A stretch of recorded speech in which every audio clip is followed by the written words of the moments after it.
Saudara, Lembaga Survei Indikator Politik Indonesia merilis survei elektabilitas calon wakil presiden jelang pemilu 2024. Dari 5 nama yang dimunculkan, muncul nama Menteri BUMN Erick Thohir unggul dengan perolehan elektabilitas sebesar 22,9%. Dalam survei yang dilakukan Lembaga Survei Indikator Politik Indonesia periode 20 hingga 24 Juni 2023 dengan 1.220 responden, dalam hasil survei pada minggu kemarin muncul 5 nama bacawa pres jelang Pilpres 2024.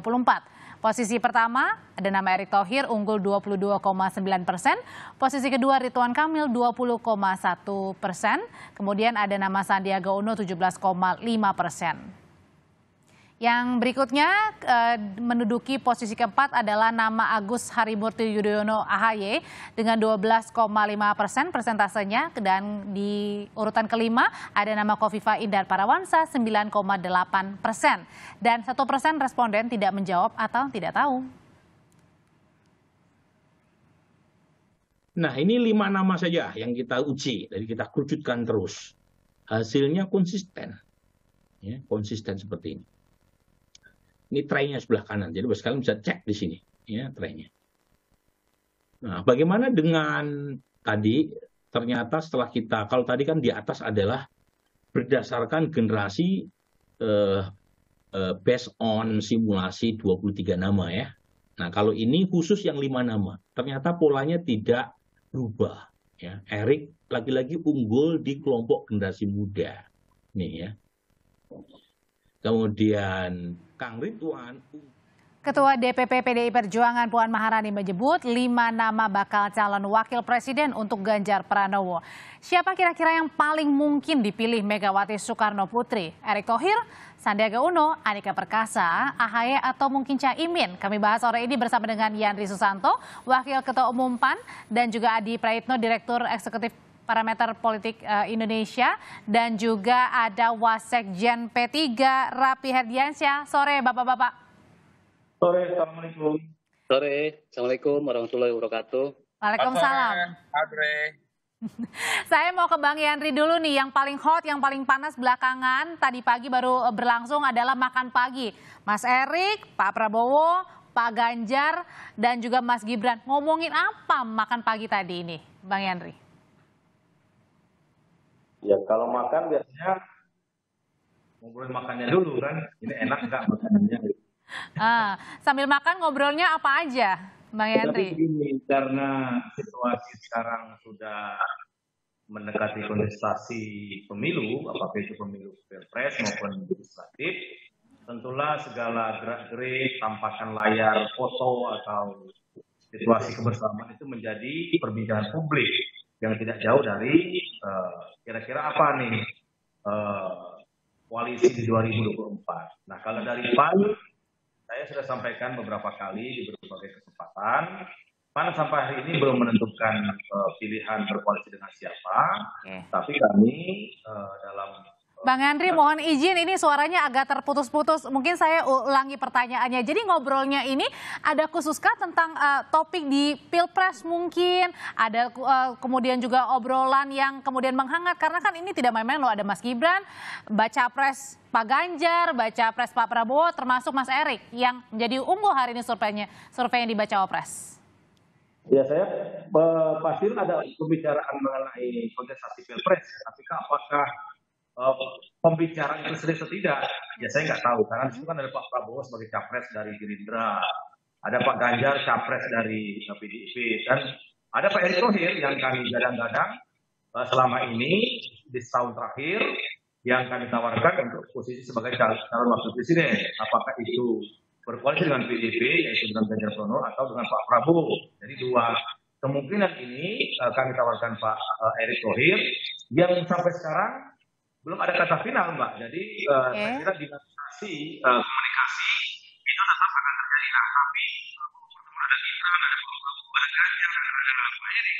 Saya baru saja sebuah demokrasi yang besar di Indonesia. Bang Yandri, mohon izin, audionya masih kurang baik. Oke, sebelum saya ke Bang Yandri sambil diperbaiki koneksinya, jaringannya, saya mau ke P3 dulu ya dengan Mas Raffi. Mas Raffi, jadi kan kemarin ini Mbak Puan udah mengerucut nih, udah bilang ada 5 nama, salah satunya ada nama Mas Sandi. Kalau gitu menambah semakin angin bahwa salah satu kandidat terkuatnya yang dipilih adalah Mas Sandi untuk mendampingi Pak Ganjar. Iya, terima kasih Mbak. Tentunya kami sangat bergembira ya dalam proses penggodokan nama calon wakil presiden untuk Pak Ganjar ini oleh PDI Perjuangan itu menunjukkan progres yang signifikan. Dari yang semula 10 terbaru di spill 5 nama, salah satunya Pak Sandi yang merupakan Ketua Bapilu Partai Persatuan Pembangunan. Itu cukup membuat kami yakin, seyakin-yakinnya bahwa memang nama Pak Sandi terus masuk radar menjadi calon wakil presiden dari Pak Ganjar Pranowo. Nah, yang pasti memang PDIP menentukan calon wakil presiden ini penuh dengan kehati-hatian, kecermatan, dan bukan tanpa dasar tentunya memunculkan 5 nama, salah satunya Pak Sandi yang kita ketahui surveinya memang cukup tinggi untuk menjadi calon wakil presiden Pak Ganjar Pranowo. Oke, tapi Mas Raffi, kira-kira ada kekhawatiran nggak sih sebenarnya saat ini yang dihadapi baik Mas Sandi dan juga P3? Karena kan ada nama-nama yang dimunculkan, 5 ini ada nama Mas Erik, kemudian ada nama Pak Andika, ada nama Mas Ahy, terakhir Caimin. Tidak sama sekali ada kekhawatiran, bahkan kepercayaan diri kami sangat tinggi ya, karena dari sisi kualifikasi personal, figur Pak Sandi ini melengkapi figur Pak Ganjar. Dari dalam Pak Sandi, di figurnya Pak Sandi itu merepresentasikan karakteristik 60% pemilih mayoritas di Indonesia, yaitu yang kita ketahui generasi milenial dan generasi Z. Nah, Pak Sandi ini identik dengan figur-figur kreatif yang notabene wajah anak muda kita hari ini. Dan pemilih kita ketahui nanti 2024 adalah usia-usia muda yang tadi generasi milenial dan generasi Z. Artinya figur Pak Sandi ini akan menjadi pilihan yang tepat, akan menjadi pasangan yang tepat untuk Pak Ganjar Pranowo untuk menjangkau usia-usia muda, generasi milenial dan generasi Z tadi, gitu Mbak. Oke, kalau gitu sebenarnya Mas Adi, kalau nama Mas Sandi, Mas Erik kan memang juga sudah muncul ya, tapi ada nama Mas Ahy, kemudian ada nama Caimin terakhir juga pas di Harla PKB, ada juga nama mantan Panglima Pak Andika. Ini sebenarnya kenapa 3 nama ini kemudian muncul, terutama yang kedua deh, Mas Andika, Pak Andika dan juga Caimin? Ya, saya kira ini juga bagian dari strategi PDIP untuk mengakumulasi dan mengonsolidasi kekuatan politik di 2024 ya. Karena bagi PDIP kan bukan hanya soal bisa memajukan Ganjar Pranowo sendiri, tapi bagaimana partai-partai politik yang lain juga menjadi bagian di dalamnya. Kenapa muncul nama Caimin misalnya? Karena Caimin ini adalah representasi politik dari kalangan Nahdlin, Ketua Umum PKB yang diyakini mampu mengonsolidasi basis-basis politik Nahdlin. Jadi wajar kalau kemudian Caimin muncul dalam radar cawapres yang akan diusung oleh PDIP. Karena the one and only representasi politik dari NU ya. Tapi ini sebenarnya munculnya last minute nggak sih pada saat kemarin karena di Harla gitu? Ya betul, ini menunjukkan betapa dinamika politik kita kan berkembang cukup dinamis, Audrey.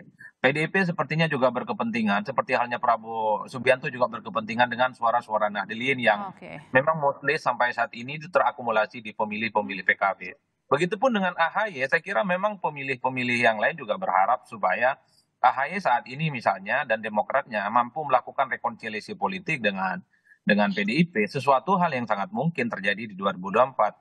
Kalaupun toh the end of the day-nya misalnya bukan AHY ataupun bukan Caimin yang jadi pendamping Ganjar Pranowo, minimal ada konsesi politik yang setara dengan harga cawapres. Ini kan soal bagaimana deal politik saja di belakang panggung yang tentu saja tidak mungkin bisa disampaikan kepada publik. Tapi overall bagi saya, bagi PDIP perlu merangkul PDIP, perlu merangkul PKB, kira-kira begitu. Meskipun udah tahu masing-masing udah punya koalisi ya, termasuk Mas Ahy ya? Ya sebelum ada janur kuning yang resmi soal siapa yang mendaftarkan ke KPU ditetapkan sebagai kontestan pemilu 2024, maka sepanjang itu pula persoalan dinamika politik dan konfigurasi yang ada saat ini bisa meleleh cukup mencair, Audrey. Oke. Nah, di antara 5 nama itu ada juga nama Mas Erick Thohir yang belakangan ini surveinya unggul di mana-mana, Bang Yandri. Nah, kalau kayak gitu sebenarnya dari Bang Erick sendiri, Mas Erick sendiri atau dari PAN sendiri sebenarnya tinggal milih atau masih menunggu nih kira-kira siapa yang paling kemudian dekat untuk menjadi bacawa pres, Pak Ganjar atau Pak Prabowo? Ya, kalau Pak, dari awal saya sampaikan, kalau Ganjar mau menang ya ambil Erick, kalau Prabowo mau menang ambil Erick Thohir. Dan sampai sekarang kata final itu belum ada, jadi dinamisasi komunikasi kepada para pihak, apakah itu dengan PDIP atau dengan Pak Prabowo di Gerindra, terus kami lakukan, kami matangkan. Tapi kami jujur sampai sekarang memang kata sepakatan belum ada. Tapi kami Jadi siapa cepat dia dapat gitu ya? Siapa cepat duluan? Aku yakin dengan survei Pak Erick Thohir yang setahun terakhir nggak pernah diperhitungkan, ya di bawah AHY, di bawah Sandiaga Uno, di bawah Ridwan Kamil, sekarang menyalip teratas, hampir 23%. Artinya publik atau rakyat Indonesia sudah pintar, sudah cerdas. Sosok Pak Erick Thohir ini memang dibutuhkan dari publik ini. Ya dia bisa bekerja dengan baik, menangani yang rumit bisa terurai seperti sepak bola itu bisa menjadi dan lain sebagainya. Oleh karena itu kami berkeyakinan siapa yang ambil Erick Thohir itu bisa memenangkan kontestasi Pilpres di tahun 2024, apakah itu Ganjar atau Prabowo. Jadi pilihan tinggal 2, Pak. Jadi Prabowo Erick atau Ganjar Erick. Nah ini yang saya katakan di sebulan yang lalu, siapa yang cepat mengambil Erick ya kami berkewajiban itu. Artinya kami sekarang menunggu komunikasi yang mendekati final sehingga nanti bisa didaftar ke KPU. Erick berpasangan dengan siapa? Apakah dengan Pak Prabowo atau dengan Pak Ganjar Pranowo? Gitu. Kalau perspektif P3 beda. Jadi suara penentu Pak Ganjar itu ya Pak Sandi. Gimana, Mas? Ya. Kalau perspektif P3 itu beda, suara penentu. Pak Sandi itu suara penentu Pak Ganjar. Tapi kenapa sekarang tawaran P3 itu nggak dikumpres gitu loh, ya kan? Jadi kesempatan yang lain masih ada. Nah, jadi saya punya ada. Tahan dulu Mas Raffi, Bang Yandri, nanti kita masih ada satu segmen lagi, tetap bersama kami di Kompas Petang. Tahan dulu Bapak-bapak, sebentar satu segmen lagi. Kita jeda dulu sebentar. Saya punya rumus, nanti saya akan jelaskan. Oke, rumusannya usai jeda ya, tetap bersama kami. Sandi. Saya langsung ke P3 dengan Mas Raffi, Wasekjen P3. Mas Raffi, kalau belakangan kan ini Pak Erick sering nempel ya, sering dekat dengan Pak Jokowi dengan beberapa baca pres juga. Tapi kemudian kalau untuk Mas Sandi sendiri yang menjadi bacawa pres, salah satu kandidat terkuat, tapi kayaknya jarang ya, lebih banyak kan Mas Erick. Kenapa nih? Nah, kalau biasanya itu nggak melulu yang nampak itu, yang terlihat yang iya. Justru kalau bicara kode-kode politik itu kan nggak semuanya harus yang nampak. Ada juga yang tidak nampak, sama seperti kemarin muncul 5 nama bacawa pres oleh Mbak Puan. Itu kan sebenarnya kode nama yang merupakan untuk Pak Sandi, untuk P3 ini sosok prioritas yang untuk mendampingi Pak Ganjar. Jadi tidak akan melangkah untuk... Ini namanya rumus otak-atik gatuk gitu. Jadi ada yang nampak, ada yang tidak nampak. Tetapi secara kode alam, kode politik itu secara jelas bisa dilihat juga gitu. Jadi nggak mesti yang selalu bersama itu yang... Jadi artinya pasti. Strategi untuk mendekati bersama lebih sering dengan Pak Jokowi untuk mendapatkan efek begitu, itu tidak dilakukan Mas Sandi? Oh, kalau soal efek Pak Jokowi jelas tentu punya efek. Nah, kemudian Pak Sandi bukan tidak melakukan itu gitu. Tetapi mungkin ada momentum, ada cara-cara yang lain yang memang Pak Sandi P3 dengan Pak Sandi melakukan cara-cara yang bisa mendapatkan efek juga, semacam bentuk dukungan yang kuat dari Pak Jokowi, kira-kira seperti itu. Nah, tapi di luar bahasan itu, ini kan bukan bicara sekedar efek-efek saja, tapi ada tadi yang saya bilang, saya punya rumus yang rasional dan saintifik. Kenapa figur Pak Sandi memiliki nilai tambah bagi Pak Ganjar Pranowo dari sisi kualifikasi personal? Ya Pak Sandi identik dengan figur yang kreatif. Pak Sandi juga sosok yang mobile, memiliki mobilitas tinggi. Jadi bisa dibayangkan Mbak, dalam satu hari aja Pak Sandi bisa berkegiatan lebih dari 3 titik dengan energi. Tapi kan sama, Mas Erik juga seperti itu. Oh ya, tapi ada sisi-sisi kualifikasi yang lain yang memang bisa menjadi parameter kenapa Pak Sandi ini menjadi suara penentu untuk kemenangan Pak Ganjar Pranowo. Dan tadi rumusan ini juga tidak disetujui tadi sama PAN ya, karena Mas Erik bisa saja nanti justru bersama Pak Ganjar untuk baca Cawapres mendamping, Bang Yandri. Ya, kalau kami kan berbeda dengan P3. P3 langsung berkoalisi dengan PDIP. Ketika kami datang ke PDIP, ya kami tawarkan Erick Thohir. Dan kami belum menyatakan berkoalisi dengan PDIP, walaupun saya sampaikan tadi, PAN itu tinggal 2 pilihannya, antara Pak Prabowo dengan Pak Ganjar. Dengan satu nama yang kami dorong yaitu Pak Erick Thohir. Jadi kita tunggu saja dinamisasi komunikasi antar elit partai, di mana kalau PAN itu sedang menyerahkan sepenuhnya pada Ketua Umum untuk menentukan arah koalisi. Termasuk nanti capres siapa, cawapres siapa. Nah, oleh karena itu dengan tren positif Pak Erick Thohir, yang saya katakan tadi setahun belakangan, tahun terakhir, itu nggak pernah dihitung. Tapi dengan kinerja yang baik, kemudian komunikasi publik yang baik, berbagai lembaga survei yang kredibel, ya alhamdulillah Pak Erick Thohir teratas sekarang. Nah, oleh karena itu saya kira kita tunggu saja Ganjar nanti ngambil siapa, Pak Prabowo ngambil siapa, tapi saya hakul yakin di antara 2 ini apakah Pak Prabowo atau Pak Ganjar, insya Allah mengambil Erick Thohir. Nah, oleh karena itu saya katakan tadi kalau mau menang ya ambil Erick Thohir, karena publik kan sekarang sudah pintar siapa yang layak dan tidak layak. Dan saya meyakini figur Pak Erick Thohir itu dibuktikan oleh publik hari ini. Bagaimana runyamnya sepak bola selama ini di tangan Pak Erick Thohir itu bisa selesai. BUMN selama ini tidak sehat, bisa sehat. Nah, oleh karena itu dibuktikan nilai di publik oleh masyarakat dengan survei paling tinggi hari ini, Pak Erick Thohir, yaitu hampir 23%. Gitu, Mbak. Oke, tapi kenapa sih, Mas? Saya boleh maksud. Silakan. Kalau Pak Sandi, kalau bicara survei, tidak insidental. Jadi lebih konsisten. Selalu berada di posisi teratas survei, setidaknya di 3 nama besar. Nah, artinya konsisten terus, tidak terpengaruh dengan ada isu sepak bola atau isu lain. Pak Sandi itu lebih tapi kan nggak pernah di atas. Kalau Pak Erick ini dari yang tidak dihitung menjadi sangat diperhitungkan. Sekarang kan yang penting kan tren positifnya, Adindaku. Jadi jangan sampai hanya masuk 3 besar. 3 besar mah nggak menang. Yang menang itu kan yang paling besar, yang paling atas yang menang itu. Oleh karena itu, saya Bang Yandri, Mas Rafi, kalau Erick, Ganjar mau menang, ambil Erick. Kalau Prabowo mau menang, ambil Erick. Itu kuncinya. Tapi pertanyaannya, tahan dulu Bapak-Bapak. Saya kalau mau ke Mas Adi deh. Mas Adi, tapi pertanyaannya, tadi kan kalau mau menang, ajak dari PAN ini, ajak Mas Erick. Tapi kenapa sih PAN ini harus bermain di 2 kaki, Pak Prabowo, Pak Ganjar? Ya, bagi saya yang melihat dari jauh, PAN ini kan macam tagline sebuah minuman. Siapapun capresnya, cawapresnya hanyalah Erick Thohir. Jadi datang ke PDIP ya, mau berkoalisi kalau Erick Thohir yang kemudian bisa mendampingi Ganjar Pranowo.